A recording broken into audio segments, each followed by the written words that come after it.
Kembali lagi bersama saya Kiris TV.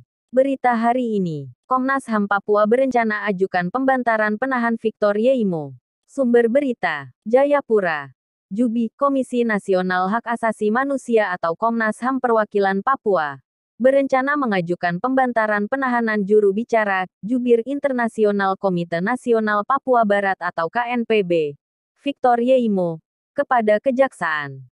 Kepala Kantor Komnas HAM Perwakilan Papua, Fritz Ramandey, mengatakan pihaknya masih menunggu hasil pemeriksaan tim dokter Polda Papua dan RSUD Jayapura mengenai kondisi kesehatan Victor Yeimo. Kalau ditemukan ada penyakit bawaan yang perlu penanganan kesehatan, Komnas akan menyurat ke Kejaksaan agar penahannya dibantarkan karena alasan kesehatan, kata Ramandey kepada Jubi, Sabtu, tanggal 14 Agustus tahun 2021. Bekas Ketua Umum KNPB, Victor Yeimo, kini dititipkan Kejaksaan di rumah tahanan Makobrimob Polda Papua, di Kota Raja, Distrik Abepura, Kota Jayapura. Yeimo ditangkap pada tanggal 9 Mei tahun 2021 di Kota Jayapura. Ia dijadikan terdakwa makar, atau menyiarkan berita atau mengeluarkan pemberitahuan yang dapat menimbulkan keonaran di masyarakat berkaitan dengan unjuk rasa anti-rasisme yang meluas menjadi rusuh di Kota Jayapura, tanggal 29 Agustus tahun 2019 silam. Untuk alasan kesehatan, itu sangat dimungkinkan penahanan Victor Yeimo dibantarkan. Apalagi kondisi kesehatannya kini menjadi perhatian kalangan luas, ujarnya. Menurutnya, dalam pengajuan pembantaran dibutuhkan adanya jaminan. Juga sejumlah syarat mesti terpenuhi.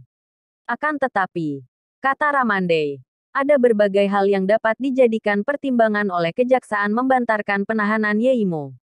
Katanya, ini bukan pertama kalinya Victor Yeimo menjalani proses hukum. Hasil evaluasi Komnas HAM Perwakilan Papua, Victor Yeimo sudah beberapa kali menjalani proses hukum dan penahanan.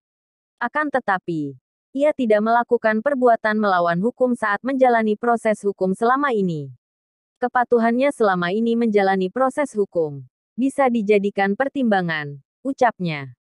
Kata Fritz Ramandey, saat pihaknya bertemu Victor Yeimo beberapa waktu lalu, terdakwa juga menyatakan ia bersedia menjalani proses hukumnya kini. Yeimo, lanjut Fritz Ramandey, tidak hanya menyatakan bersedia menjalani proses hukum, ia juga menjanjikan akan meminta aktivis KNPB untuk tidak melakukan aksi berlebihan. Kami apresiasi Victor Yeimo dan KNPB yang tidak melakukan aksi-aksi berlebihan. Saya pikir itu baik. Ini komitmen bisa kita pegang. Kami terus memonitor proses hukum yang sedang berlangsung, katanya. Wakil Ketua Pansus Kemanusiaan DPR Papua, Namantus Gwijangge, mengatakan melihat kondisi kesehatan Yeimo yang menurun belakang ini, Kejaksaan dan kepolisian perlu mengutamakan peri kemanusiaan. Proses hukum pasti jalan. Kita ikut kawal bersama-sama. Tetapi, untuk situasi sekarang ini, utamakan dulu kesehatan dari saudara Victor Yeimo. Kalau sehat dia bisa ikuti semua proses hukumnya dengan baik, kata Gwijangge saat bertandang ke redaksi Jubi, Selasa, tanggal 10 Agustus tahun 2021. Namantus Gwijangge menyarankan agar perawatan kesehatan Yeimo dikembalikan kepada keluarga, ditangani dokter spesialis, kuasa hukum, dan tidak lepas dari pengawasan pihak otoritas keamanan dan yang terkait. Saya kira itu permintaan rakyat Papua. Permintaan kami sebagai wakil rakyat Papua kepada Kejaksaan Tinggi agar kesehatan Victor Yeimo harus diutamakan dulu, ucapnya.